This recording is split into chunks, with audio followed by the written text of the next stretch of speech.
स्वराज्य संग्रामची स्थापना गेल्या 1 सप्टेंबरला कराड या ठिकाणी महाराष्ट्राचे शिल्पकार यशवंतरावजी चव्हाण साहेबांच्या समाधीवरती झाली आणि पहिलं अधिवेशन पंढरपूर या ठिकाणी भरतं। या अधिवेशनामध्ये राज्याच्या कानाकोपऱ्यातून हजारो प्रतिनिधी त्या ठिकाणी येणार आहेत।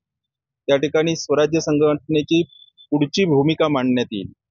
त्या भूमिकेच्या अनुषंगाने जे मुद्दे आहेत त्याच्यामध्ये समान नागरी कायदा, मराठा आरक्षण, त्याचबरोबर मुंबई येथे होणारं शिवस्मारक, त्याचबरोबर शेतकऱ्यांना संपूर्ण कर्जमाफी यासारख्या मुद्द्यावरती त्या ठिकाणी चर्चा होईल आणि अनेक महत्त्वपूर्ण ठराव त्या ठिकाणी होणार आहेत। खरं तर विनायक मेटे आणि शिवसंग्राम असे एक समीकरण मागच्या काळामध्ये होतं, पण त्यांच्या निधनानंतर त्यांच्या स्वतः बंधूंनी पण वेगळी संघटना काढली आणि आता तुम्ही सुद्धा वेगळ्या नावानं शिवसंग्रामचाच हा तुकडा पडताना दिसतोय।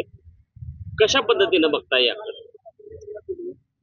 शिवसंग्रामच्या माध्यमातून गेली 20 वर्ष मी राज्यामध्ये संस्थापक अध्यक्ष म्हणून काम पाहिलं आणि आज स्वराज्य संग्राम या संघटनेची घोषणा केल्याच्या नंतर फरक इतकाच असणार आहे की स्वराज्य संग्राम हे राजकीय पक्षाशी संबंधित भूमिका तुर्तास घेणार नाही।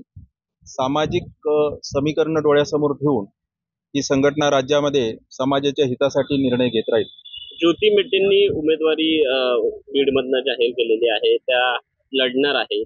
तुमची नेमकी काय भूमिका असणार आहे? कारण सध्या पक्ष शिवसंग्राम जो आहे तो त्यांच्या हातात होता आणि तुम्ही बाहेर पडल्यामुळे तशी पण एक चर्चा सुरू होती की त्यांच्या अंतर्गत राजकारणाला कंटाळून तुम्ही बाहेर शिवसंग्राम पासून फारकत घेतल्याच्या नंतर आम्ही शिवसंग्रामच्या नेत्याच्या विषयी काही बोलणं हे उचित होणार नाही।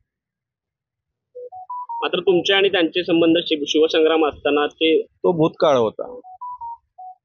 आगामी विधानसभा निवडणुका तोंडावर आहेत। स्वराज्य संग्राम कारण त्याला शिवसंग्रामची पार्श्वभूमी असल्यामुळे याला कदाचित जर कुठली ऑफर आली तिसरी आघाडी होण्याची सुद्धा शक्यता वर्तवली जात आहे। नाही, बांधणी येत्या अधिवेशनामध्ये बांधणी झाल्याच्या नंतर नजीकच्या काळामध्ये समविषयी पक्षाशी आम्ही जरूर चर्चा करू आणि आमच्या भूमिकाला मान्यता देणाऱ्या पक्षाच्या बरोबर आम्ही आघाडी करण्याचा किंवा त्यांना पाठिंबा देण्याचा विचार करू। देश विदेशातील प्रत्येक घडामोडींचे लाईव्ह अपडेट मिळवण्यासाठी आता साम टीव्हीच्या सर्व सोशल मीडिया प्लॅटफॉर्मला लाईक, फॉलो आणि सबस्क्राईब करा। तसंच सर्व नोटिफिकेशनसाठी बेल आयकॉन प्रेस करायला विसरू नका।